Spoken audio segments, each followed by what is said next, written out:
All my, Yay. Oh all my my, goodness, Brian. Wow, you should say all that all over again now. Because I'm teaching an IoT class on this, and I know I told my students about this meetup, but I doubt any of them are here. well, it's also hilarious in that we have a longstanding tradition of me forgetting to push the record button. And so one of the whole purposes of having other members of the leadership group is to remind me. Wow, nice way to throw us all under the bus. Yeah, at least we don't mute the speaker. No, actually, our leader, I say I can say that because I love having more members of our leadership team because we're working on sponsorships and all kinds of really fun stuff. So it's said with a great deal of fun. But take it away. Sure it is. Awesome. Thank you, Brian. Glad to be here. This is the first time that I'm attending AWS Boston Meetup, so excited to be here. So myself, Rajat Mathur, I'm a senior solutions architect with Amazon Web Services. Just sharing a little bit of background of myself that I've been working with AWS for a little over 5 years now. And through these years, I have worked and grown as a solutions architect by working with multiple enterprise companies based out of Northeast area. So really excited to be here. Hope I will try to make this session as much as interactive as I can, but if you guys have questions, feel free to pause me and then we can chat about things that are of your interest. So, I mean, through these years, like when I started with AWS, at that time, we just had like one AWS IoT service, which was known as AWS IoT, and it is known as AWS IoT Core now. But I mean, since then, with the growing demand of IoT use cases, applications, AWS came up with like 7+ distinct services to allow you the capabilities to build integration across multiple factors, not just like connecting things, but also across talking about making the meaning out of the data and whatnot. So I mean, yeah, so that is the reason that it is really important at this point. I believe that let's take a step back, talk about what that IoT core looks like, because that is, of course, the heart of AWS IoT platform. And this is the core and everything is built around that. So that's why here we are. So the agenda is straightforward. I would like to first talk about on a high level about the current AWS IoT architecture.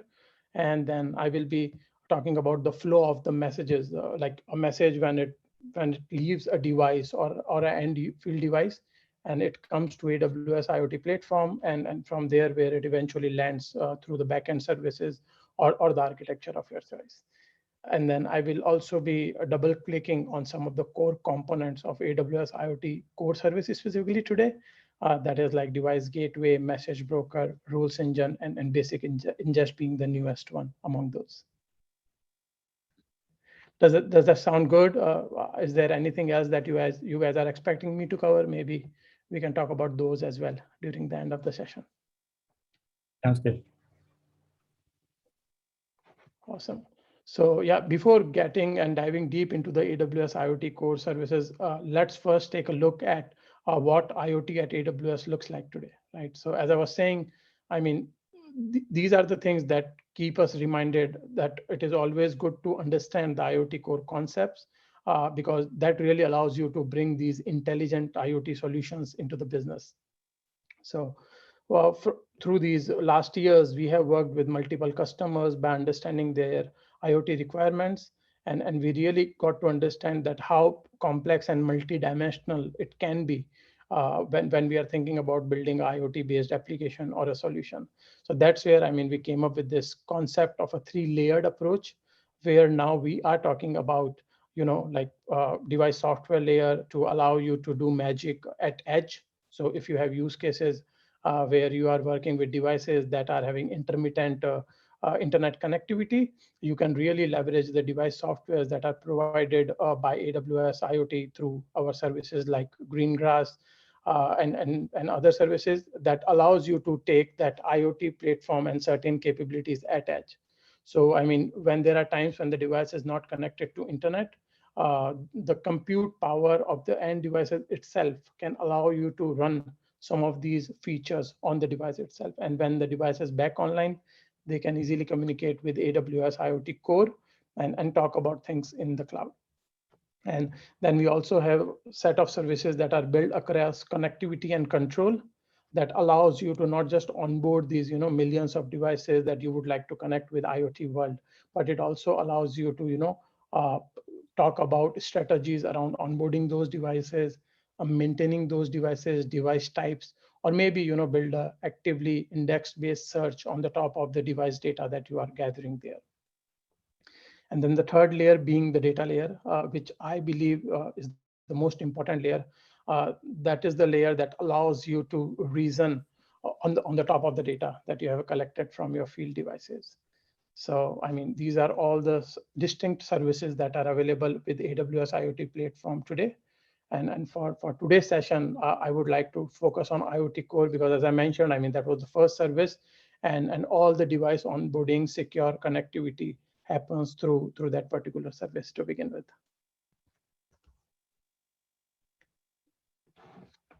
So back in 2015, when AWS started to think about Internet of Things, right? So we were asking ourselves on, how we can build a service that can help customers solve their problem around connecting billions of devices, talking about transitioning trillions of messages, and at the same time, extending that capability to applications that allows you to not only act on the data, but also build some custom logic around the raw data that you are gathering, maybe from the field devices or the device or the actuators or the sensor or any other industrial use case that you might have, right?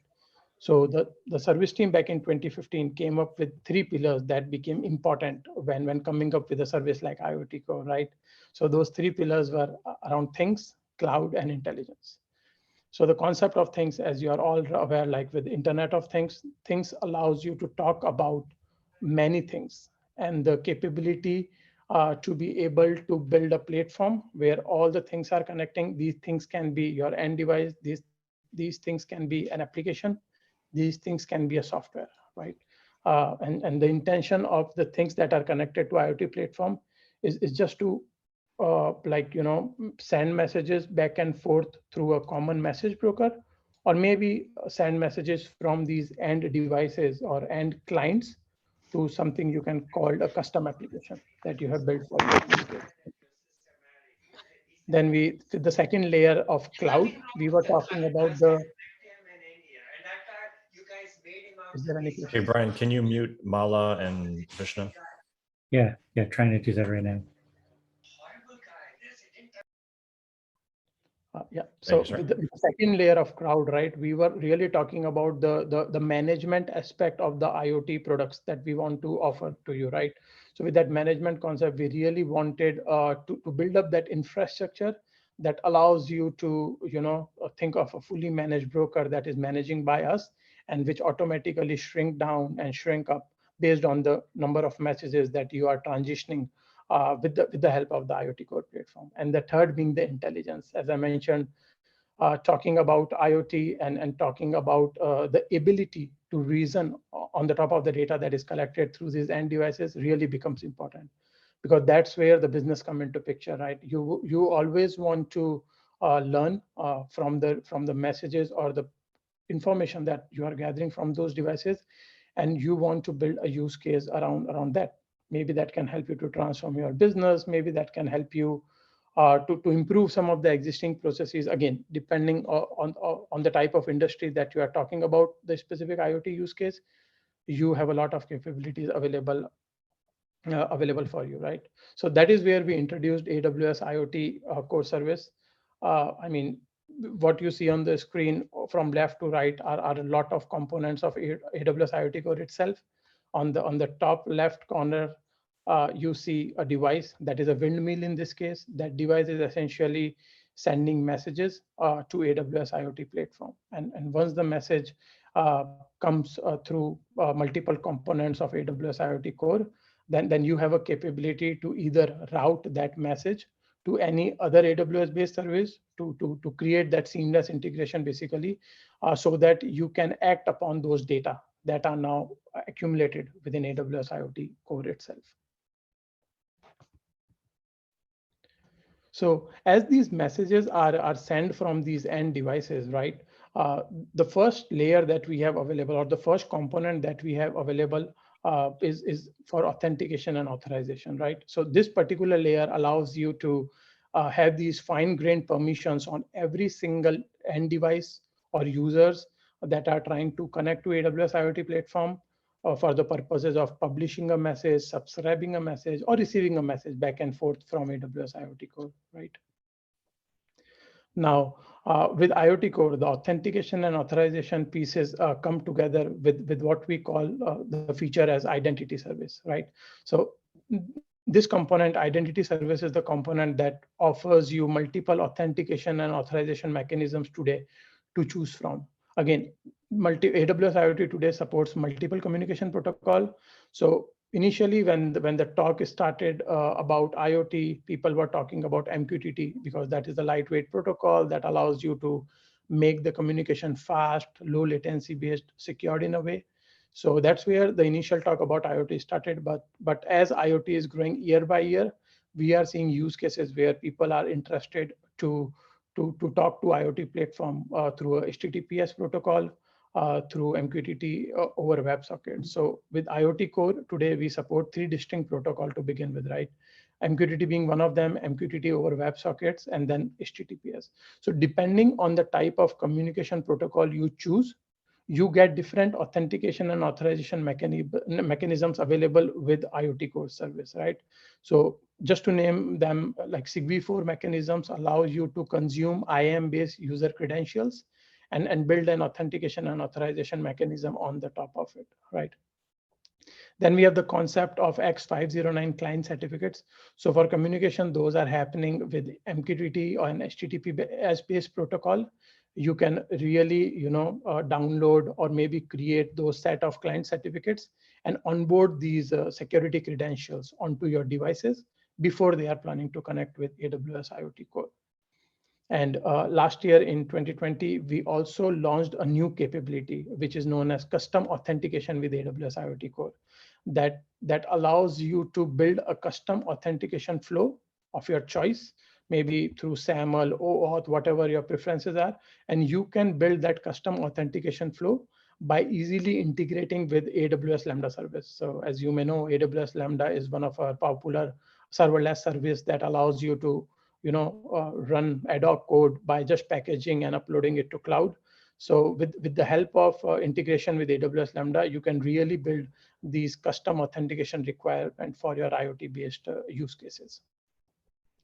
Apart from these as an authentication and authorization mechanism, identity service also provides a way that allows your users to communicate through mobile application. And that integrations occurs by establishing a communication with Amazon Cognito identities. So if you have a user-based application if you have the users that are already signed up and already using some popular applications like Facebook, LinkedIn, or Google Authenticator, you can build federated identities using Amazon Cognito service. And through those, you can allow these user applications to then communicate through AWS IoT Core to your multiple devices that are connected through this hub and spoke model.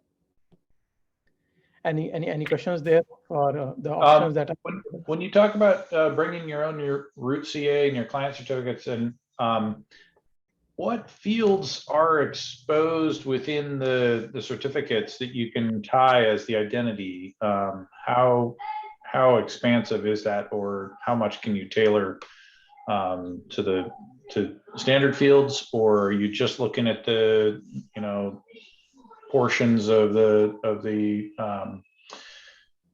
distinguished name, or can you do custom optional names?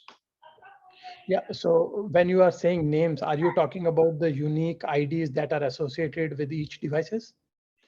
Well, I guess if you're using certificates, then you can embed and certify the unique ID of the device within the certificate. So can you expose that within the platform?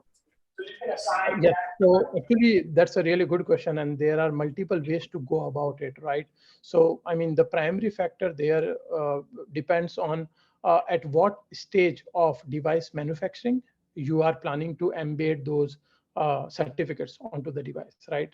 Are you talking about pre-production? Are you talking about post-production? Because when we are talking about pre-production, we have multiple mechanisms available that allows you to directly embed certificates that are generated by your own certificate authority, or you also have ways to trust AWS IoT certificate authority and generate and send those client certificate credentials onto your devices. And again, during the life cycle, when the device is manufactured, we have multiple ways to talk about those. And the way we provide you that option is by thinking about device fleet management. That talks about your device life cycle. And again, as I mentioned, depending on your use case, whether we are talking about a device that comes in post-production or we are talking about security credential embedded before the device is manufactured. So does that answer your question? But the idea is you can use your own certificate authority, or you can trust AWS's certificate authority and create and download those X509 certs from AWS IoT itself. I guess my question was more about the contents within the certs, because you can use the certificate serial number, you can use the certificate unique ID, you could use the distinguished name fields, you can use alternate name fields. You know, how flexible is your naming scheme within the IoT environment?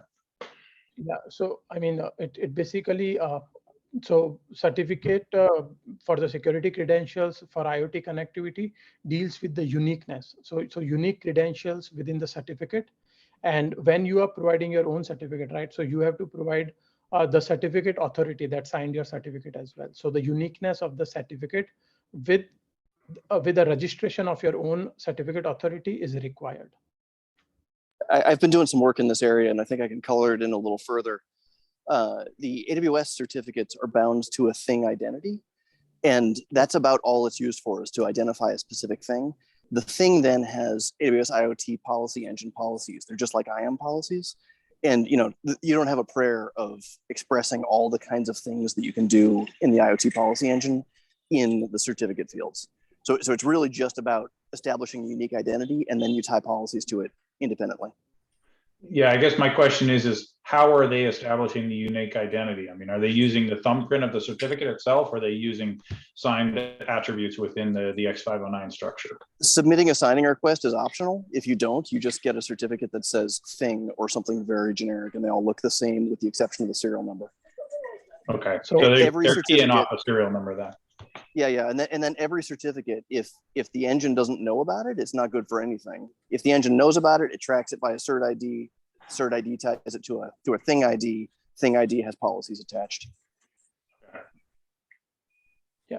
So I think like uniqueness of the certificate, and I think that was a valid point. So whenever you are making a device ready and allowing it to communicate or contact with AWS IoT platform, the first thing that we recommend is to create a virtual representation of your device in AWS IoT Cloud, right? So you go and create a thing, and then maybe you create a certificate that is a unique credential, and then you assign a policy that talks about the authorization layer on top of authentication, and the combination of the thing name and then along with the policy and the certificate is then tied to your actual physical device. And that's where all the magic happens. But yeah, as mentioned, the certificate is not valid and of no use if the certificate authority that signed that certificate is trusted by Amazon. So if either the certificate authority is something that is provided by Amazon, and if it is your own certificate authority, then you have to first register that CA with AWS before bringing in those unique credentials as a part of device communication request. Does that help? So I have a question, and we might get to it in a later slide, and maybe it was actually part of device fleet management, which you talked about, but I'm looking into IoT devices, kind of my first time playing around with it.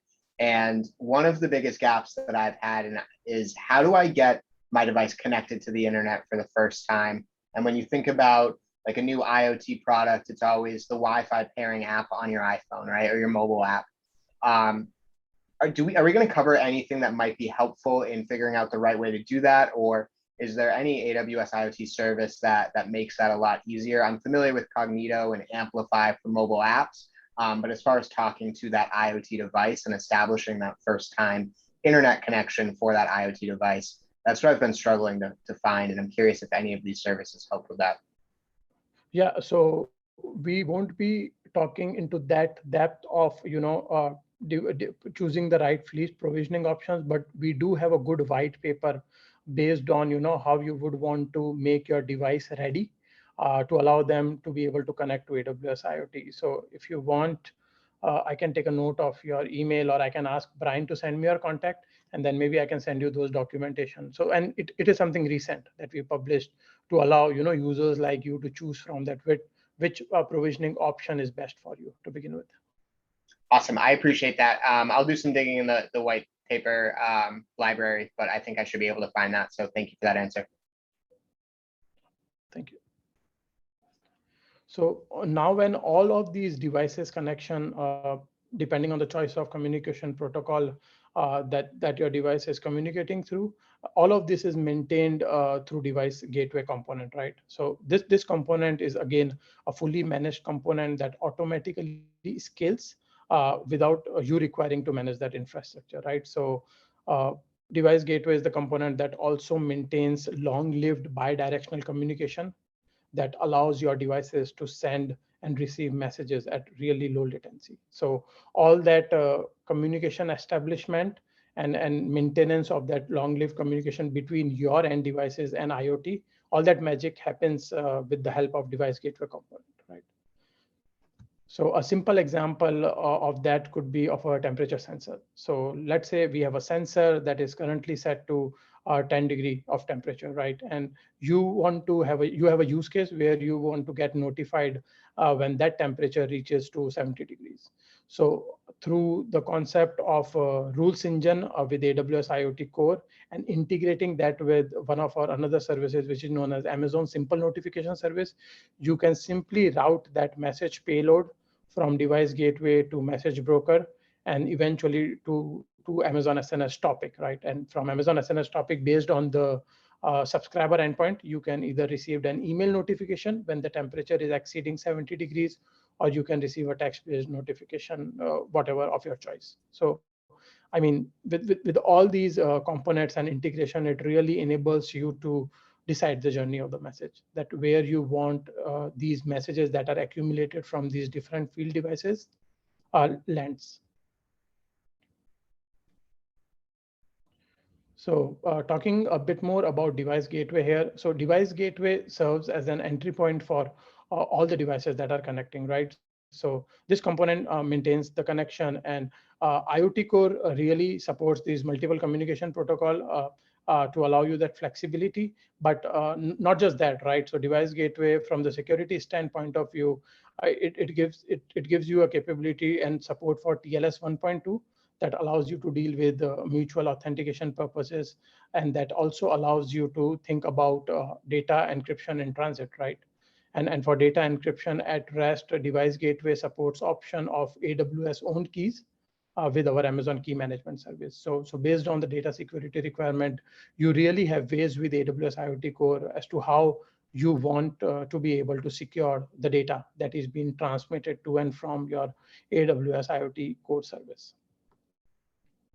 And again, with device gateway, I think we got a question on device onboarding and provisioning these devices, right? So this year, as one of the features with device gateway that we launched was around configurable endpoints and custom domain name that really allows you to migrate your existing IoT applications to AWS IoT infrastructure at very ease.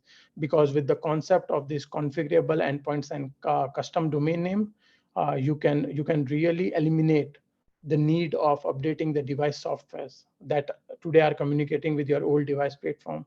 So how you can do that by using the configurable endpoints and a custom domain name, you can simply use your custom domain name and map it to AWS IoT endpoint, and your devices are already communicating with that custom domain name, right? It's just the mapping that you have changed between that custom domain name and the IoT infrastructure endpoint, right? So previously it was your old IoT infrastructure endpoint, and now your custom domain name with the help of configurable endpoints will be mapping to AWS IoT service within a particular region and within a particular account. So just wanted to bring that out, that we are really trying to ease by making such options available to you, where you can migrate your existing applications, IoT applications, to AWS IoT with ease. Any questions there for device gateway or the supported options?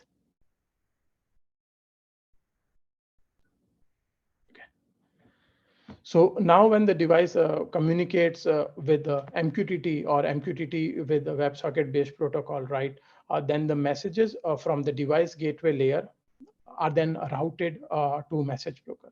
So this message broker component is again a fully managed service capability that is offered by AWS IoT Core, which is essentially a high throughput based publish subscribe broker.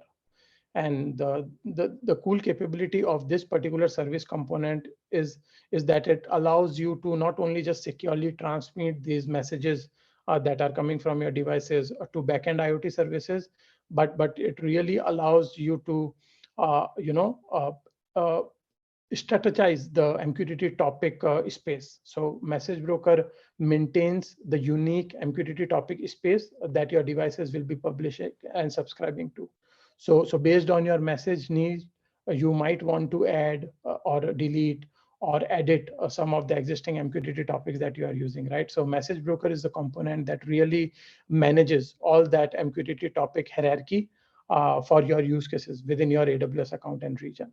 So every MQTT topic that your device subscribes to or publishes to is unique within a particular AWS account and in a particular region. And in a different region, if your device try to publish to MQTT topic, so that is a completely separate namespace that is maintained by message broker on that different AWS account or region. And again, message broker is a component that automatically scale up and scale down based on the messages transfer requirements.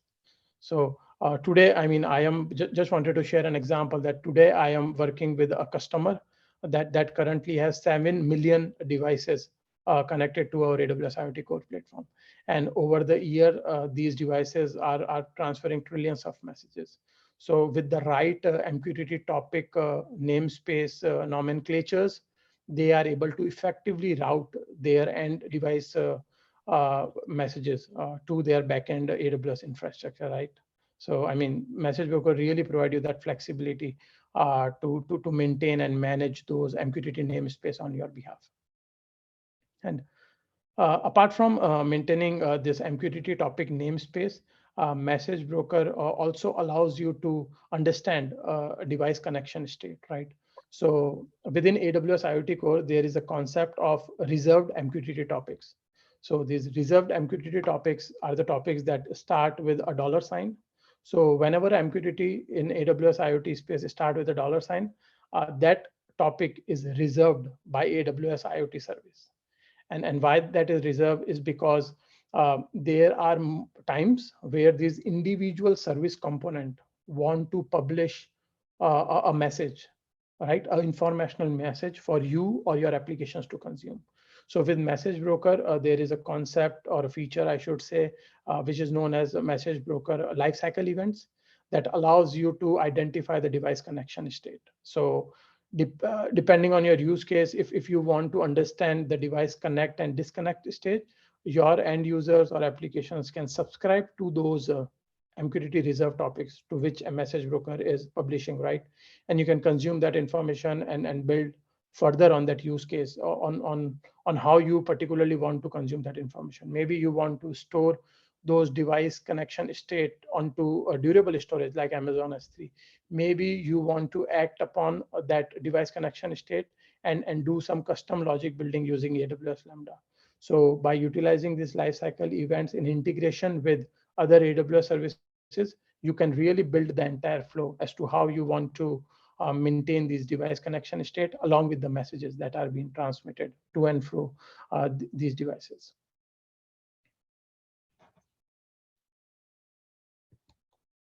Any questions so far for device gateway component and message broker component? I don't have a question specifically on that, but I just want to toss out there for at some point testing. Perhaps you're going to cover it at some point. But it's like, how do you test these things, especially when there's shadows and so on? But you can get to that. So are you asking about how we get to test these things? Yeah. I mean, because I would think that part of it is the cases where the device exists, the device is dead, the device is offline, the device has 10,000 friends, Yeah, no. So, I mean, we continue to evolve in AWS IoT space, but AWS IoT Core provides you ways where you can test these capabilities by publishing and subscribing to a random MQTT topic, and you can see all of this visually in AWS Management Console. So maybe after the presentation, I can quickly go and navigate around the Management Console to share some of those findings as to how easily we can start using AWS IoT to begin with, at least. I have a kind of a question. So the message broker that you get access to be able to route all the messages through, does that give you the option? Does IoT Core give you the option to choose what kind of message broker you use? So for example, when using Amazon, I think it's called Amazon MQ, they give you the option to use a Rabbit MQ setup, which is what I test and what I do a lot of stuff with specifically for my company. So I'm just curious if they give you that option.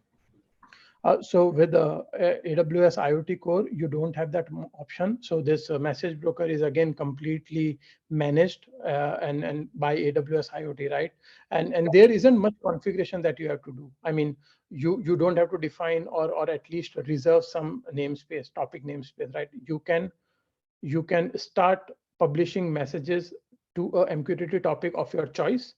But when AWS IoT recognizes that you are talking to which AWS account and which region, it automatically start to build and maintain that topic namespace for you. So you are not even provided with that capability where you have to go and reserve this MQTT namespace, because everything that this message broker is doing is confined to your AWS account and your specific AWS geographical region where you are working in. But yeah, that will be a nice to have feature, definitely. Cool. I mean, it seems like the alternative is pretty useful too, but yeah, definitely. Okay, Yes. cool. Thank you. Yeah, no problem. So now, I mean, once all the data from these devices that you are connecting to AWS IoT platform, right? These devices are connected, and when all the data lands into AWS IoT, it really becomes important to reason on the top of that collected data, right? And that's where rules engine component comes into play. So initially, when I was talking about the intelligence layer being the third layer to AWS IoT Core, I was indirectly referring to the rules engine component. So rules engine is an intelligent service feature, and I think one of the main feature within AWS IoT Core that really allows you to build different use cases, right? So based on your business requirements, it really empowers you to route your device messages to either build your own analytics platform, if you have a requirement to build a monitoring and logging application, if you have a requirement to buffer the messages to service like Amazon Kinesis or SQS. So again, depending on the choice of your IoT application use case, rules engine is the component that allows you a way to filter or transform that data and eventually route it to other AWS services. So this is the component that really allows you to expand your scope of use case beyond what we know as AWS IoT, right?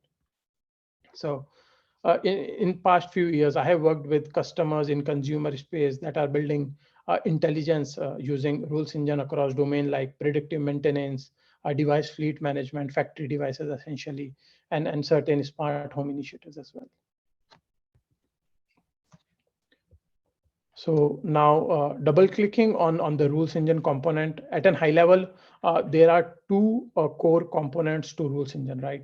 So the first one being data transformation, and the second one being action. Again, as I mentioned, rules engine allows you to connect your IoT to outside world, right? So with SQL syntax like queries, you can easily transform and filter the raw data that you have accumulated from these field devices. And with the action component of rules engine, you can really configure to which specific AWS service or third-party HTTPS endpoint you want to now send these data to for further transformation, further consumption, or maybe an extension to the use case that you are planning to implement. So today with rules engine component, there are 17 distinct AWS services integration available. And it also gives you a capability to route your messages to third-party HTTPS endpoint, or maybe send your AWS IoT messages to Salesforce Cloud for hybrid cloud requirements. So these are the existing direct integration that are available with rules engine that you can really utilize to build your specific use case. And just to name a few of them, AWS Lambda being is one of them, Amazon Elasticsearch, DynamoDB, RDS being the relational database, and maybe republishing to IoT topics. So again, depending on the use case, you can simply choose the right service integration and think about expanding your IoT application beyond AWS IoT Core.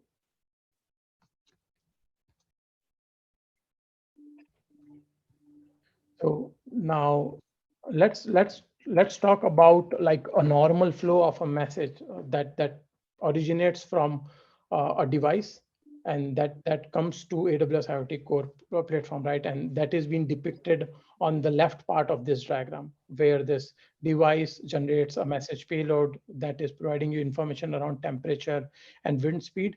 And now this information is published to a MQTT topic of your choice. In this case, it is PWS/station 123.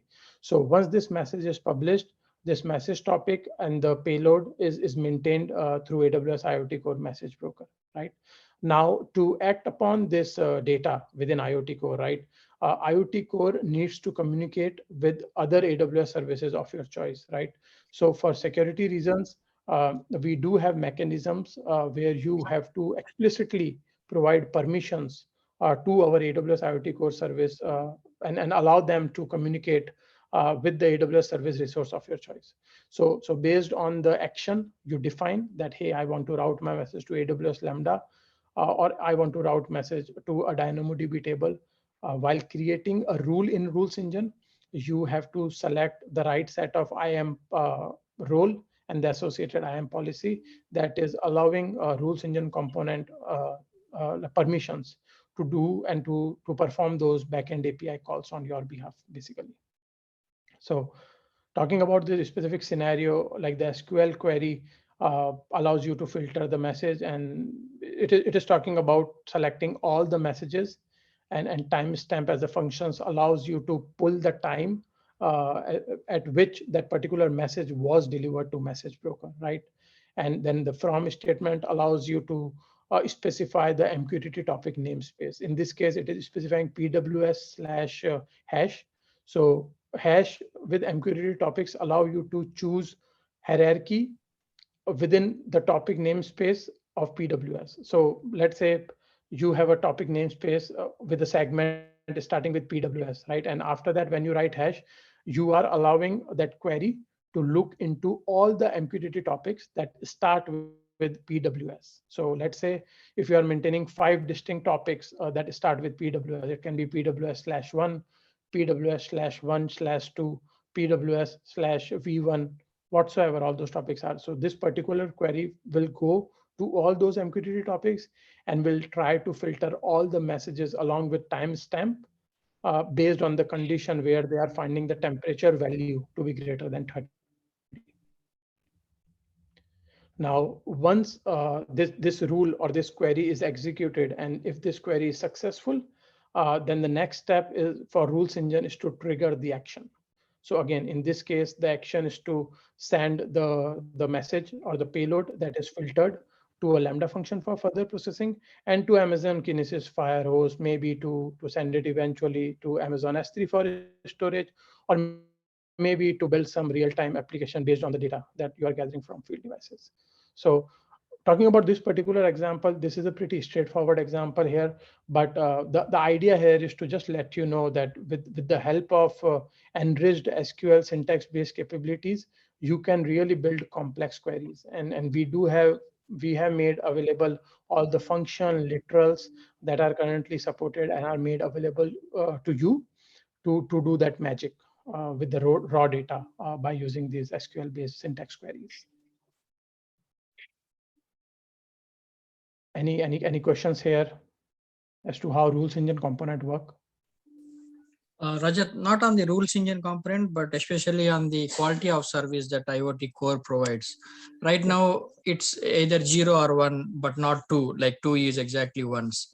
So because of which we do see a lot of duplicates getting landed into the AWS. So is there any plans to support quality of service 2 for IoT Core for MQTT? Yeah, so I mean, right now, as you mentioned, MQTT specifications for AWS IoT Core provide a quality of service support for at most 1 delivery or at minimum at least 1 delivery, right? With QoS 0 and 1. So 2 is not supported. I can take a look at our roadmap, but like as of now, nothing is on roadmap. That's I'm sure, right? So if there is something comes up, you will definitely get to hear about it and what's new with AWS. Or you can communicate with me and I can share updates with you. But yeah, I mean, ideally right now, what I'm seeing with customers that they're doing is after a message being delivered to rules engine, they are running their own custom logic based out of Lambda function to deal with message deduplication before they are consumed by any downstream applications. Yeah, we do that also, like in downstream analytics and stuff. But I want to know if IoT Core can provide that quality of service too, then it would make things a lot easier. Definitely. Okay, thanks. So we talked about the flow of message, right? When it is generated from the devices, it lands into rules engine component, and then it gets routed to downstream AWS services, right? So now let's talk about each and component of a rule with AWS IoT Core service, right? So as I mentioned, the select statement of your SQL query allows you to pick a payload or a message that needs to be transformed, right? In this case, it allows you to fetch a 16-byte unique ID and tag it as event ID. It allows you to pick up the topic name segment, specifically the second topic name segment as device ID and a rate as flow rate, right? So you can see that this SQL expression is using built-in functions that are currently supported by AWS IoT Core. As I mentioned, you can always reference AWS IoT SQL reference document where you can learn about all the built-in functions that we are supporting today to allow you to enrich your data and filter data based on your custom requirements.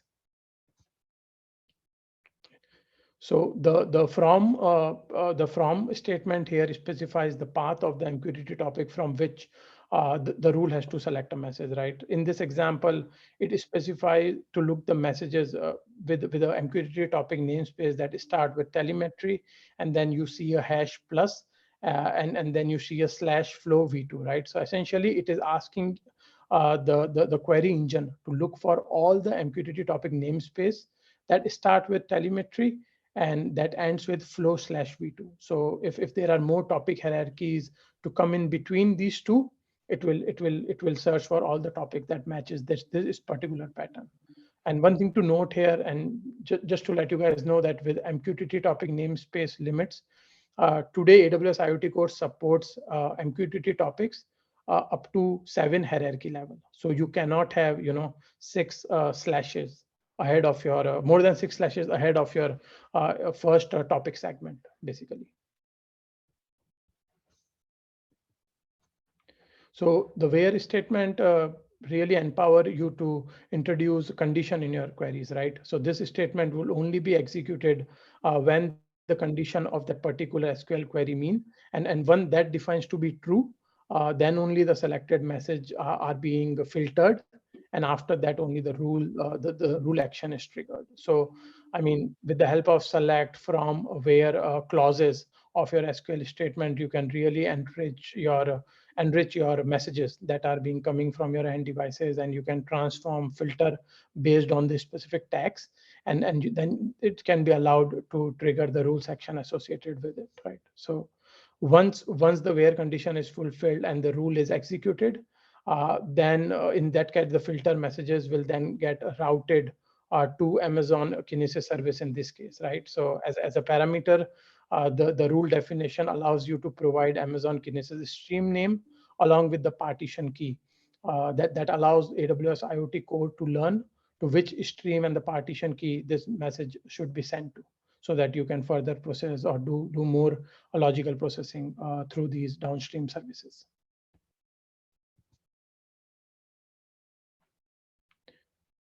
So in IoT, I mean, you have to use IAM role to control which services your IoT rule has access to, right?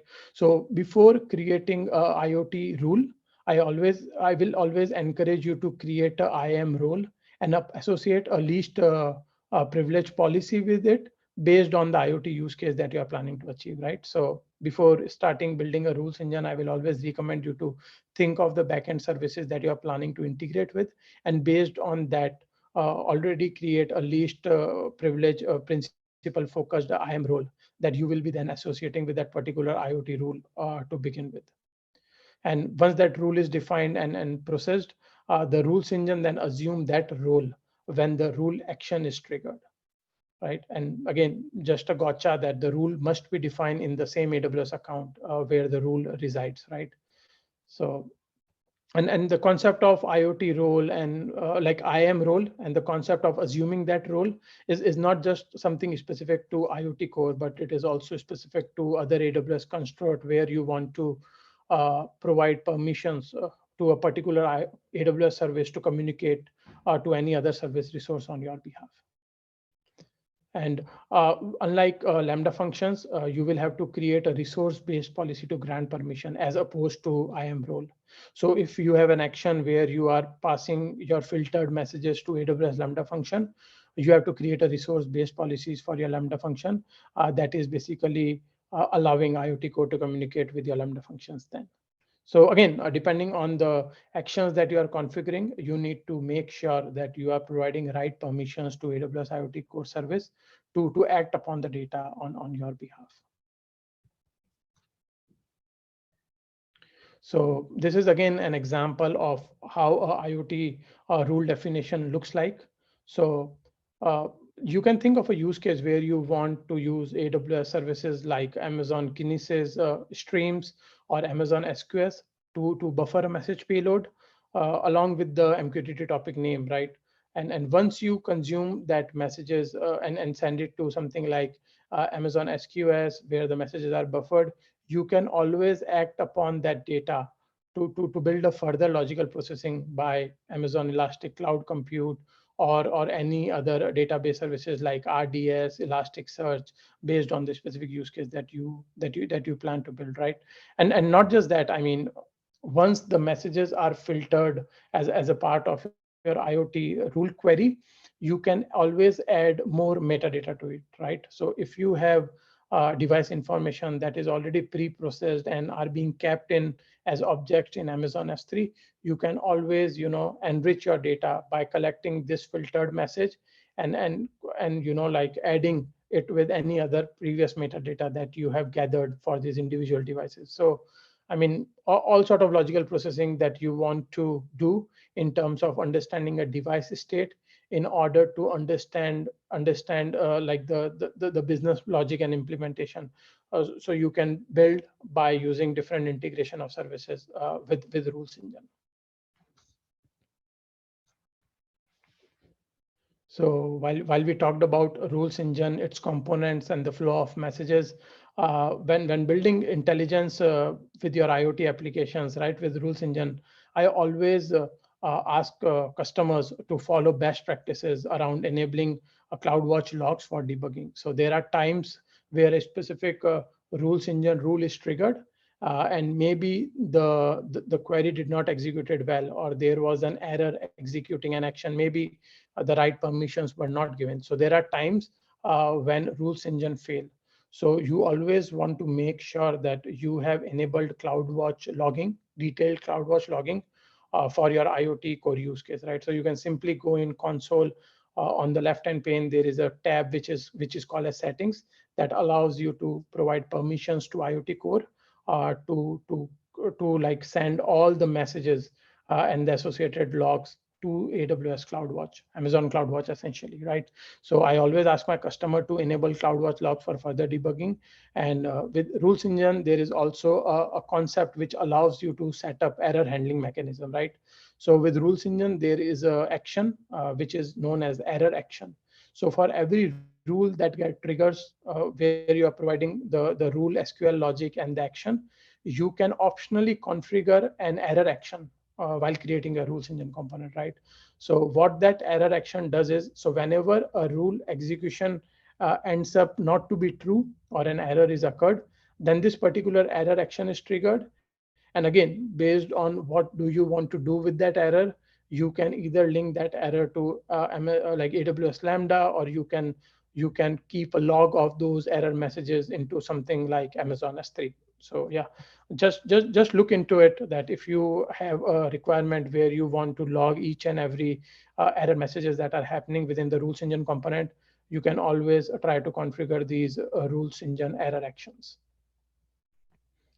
And yeah, understanding deployment consideration is always a best practices, not just around rules engine, but generally thinking about your IoT strategy, right?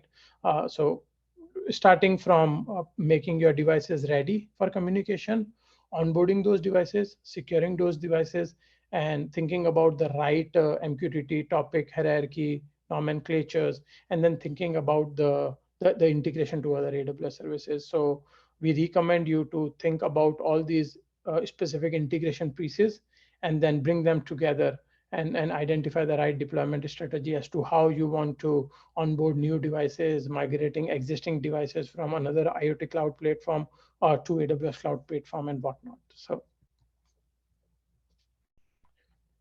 any questions so far for AWS IoT rules engine component? I'll take it as a no. So now that we have already talked about the default flow of messages from devices to rules engine via message broker. So with this default approach, I really want you guys to understand that you will be paying for multiple components, right? You will be paying for a connectivity cost that is associated for device connection. You will be paying for messaging cost associated with this IoT core, which is like around, I think, $1 per million messages, and which goes up to 1 billion, and then it reduces by 20 cents as your number of messages that are interacting increases, right? Howsoever, when we are talking about IoT use cases, we can always go easily from 100,000 of devices to millions of devices, right? So these messaging charges specifically can be blown up easily. So in 2018, AWS IoT Core launched a feature which is known as AWS IoT Basic Ingest that allows you a flexibility to remove the messaging cost by removing the message broker component from your ingestion path.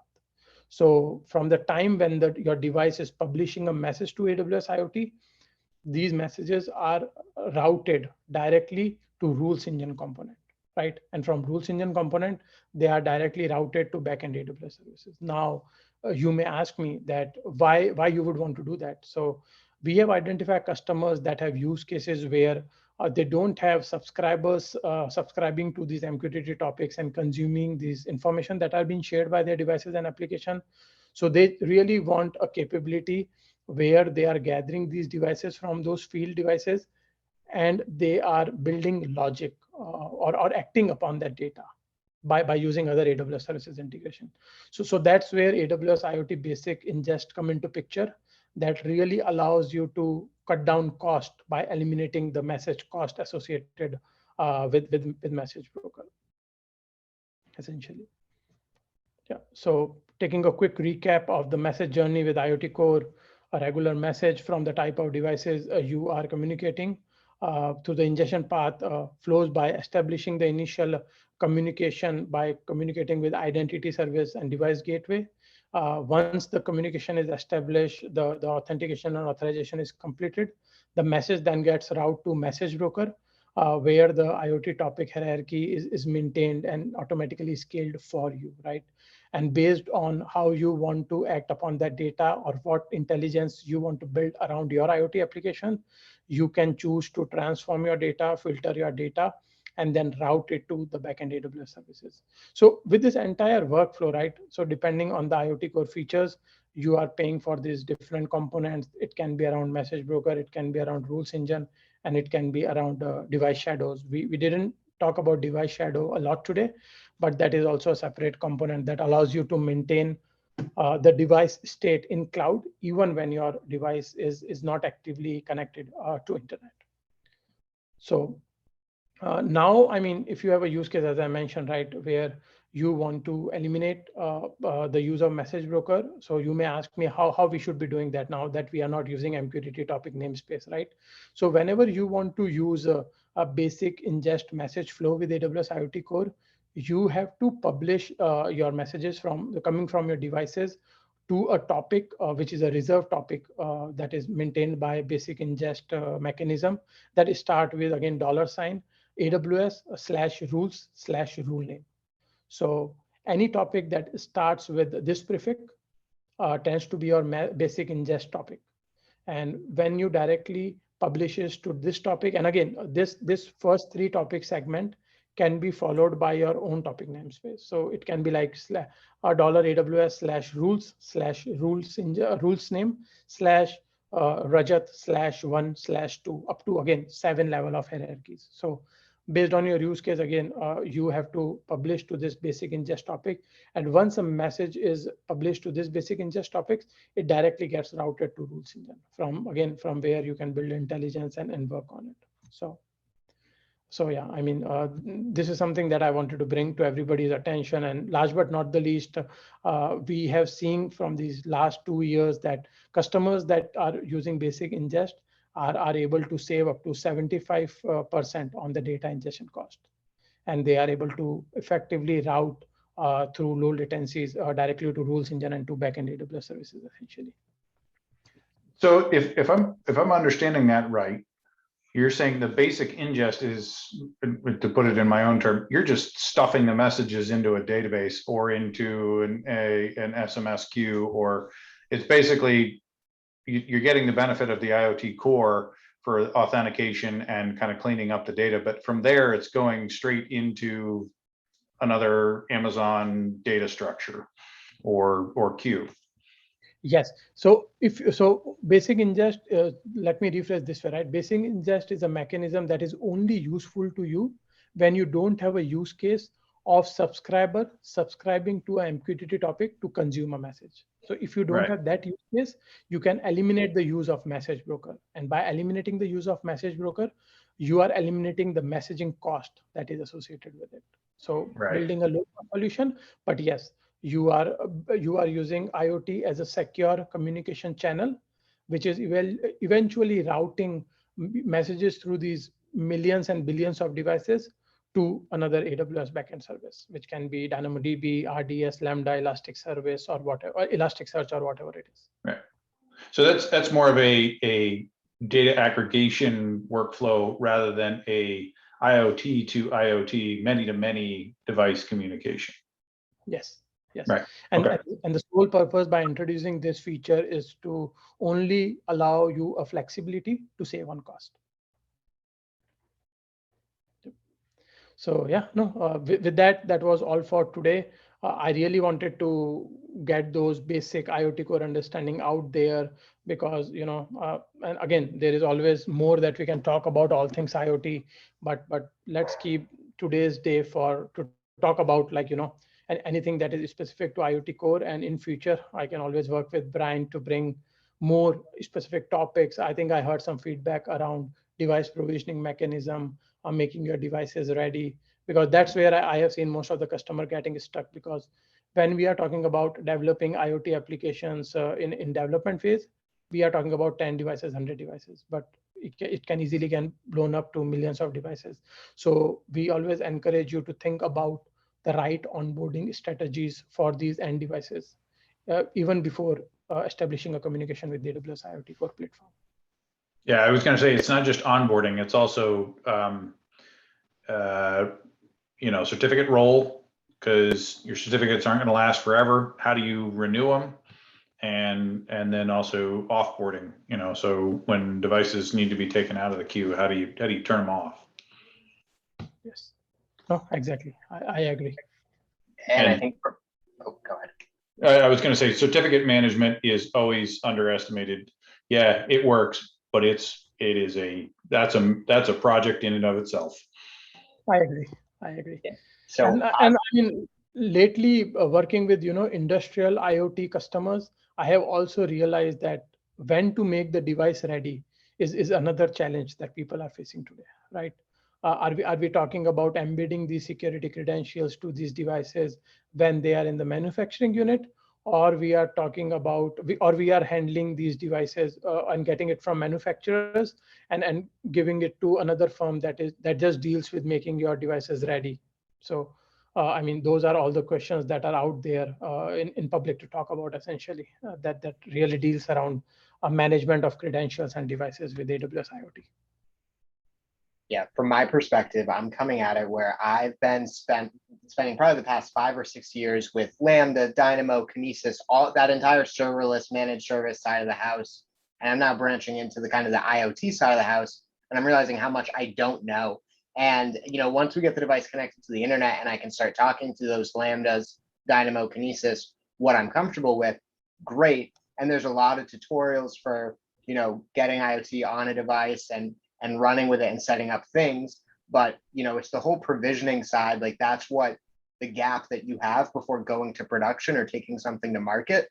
And that's what I'm trying to fill in, and finding it difficult as a historically kind of cloud software engineer versus someone managing code on on-prem devices and figuring out how to operationalize that as we go. No, definitely. I completely agree. Yep. So looks like, Brian, you're on mute if you're talking, but it looks like you sent out the survey form so folks can fill that out and provide their feedback on how tonight's event went. That would be much appreciated so that we can continue to deliver events that are relevant to you and that you folks enjoy. That's the reason that we're doing this. So please do fill out that Google form, and we're looking forward to your feedback. And Yarrow, I believe, is going to tell us about the next meeting. So we have our next meeting scheduled for the end of this month. The event is published. I will send out a notification here in the next day or so. It is a deep dive into EKS, and specifically how you can do ephemeral deployment for development within using the EKS ecosystem to do that. So how you build them up, how you tear them down, so that you can do your testing, your staging, for your entire CI/CD chain. So I'm looking forward to that one. Okay, excellent. And I'll say, just as a preview, it's hard to believe that we're already thinking about the holiday season, but in December, we will likely have one meeting, which will be a reInvent recap, and then we're going to take the second half of December off.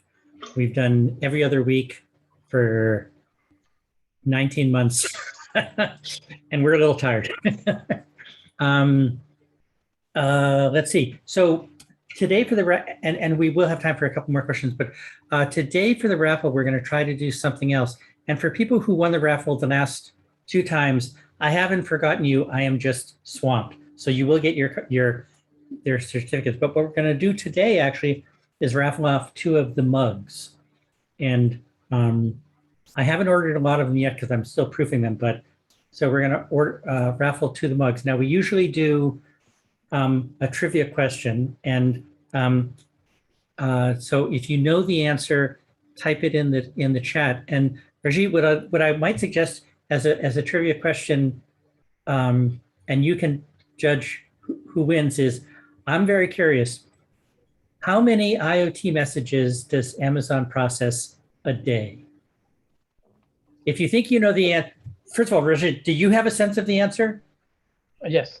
Okay. So if you think you know the answer, put it in the chat if you want one of these mugs, and Rajat will tell us who got the closest.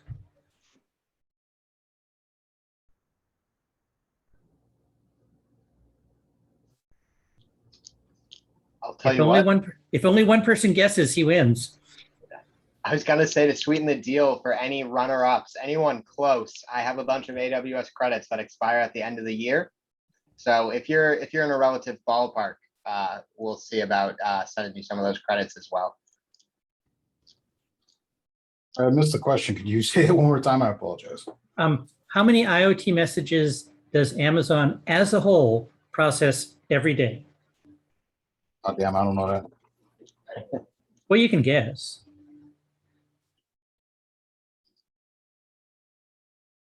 Did we hear one customer had 7 million devices? Was that the number you gave us earlier? Yes. Yeah.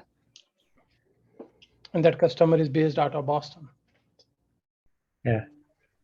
Rajat, is anyone close? I am looking at it.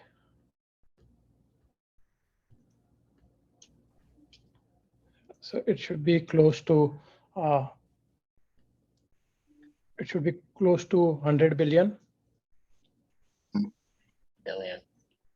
Looks like 88 billion might have been our I close. think Patrick was the closest so far then. Well, wait a minute. Isn't? Oh yeah. Okay. All right. So let's say, shall we call Patrick the winner?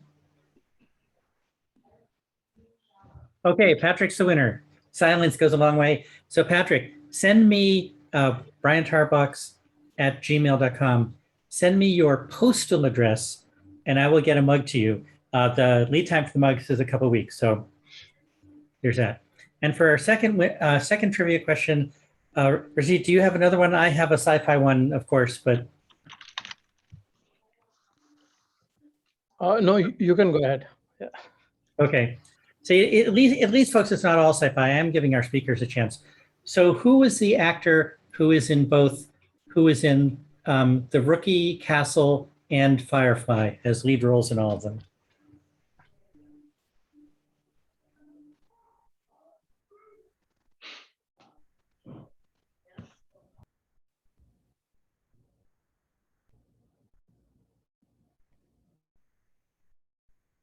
Okay, I think maybe I have to get simpler questions. Yes, yes. George, you had time to Google. So George, send me again, and I'll type it again.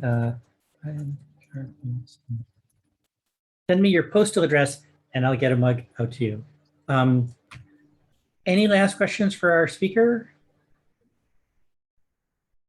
One.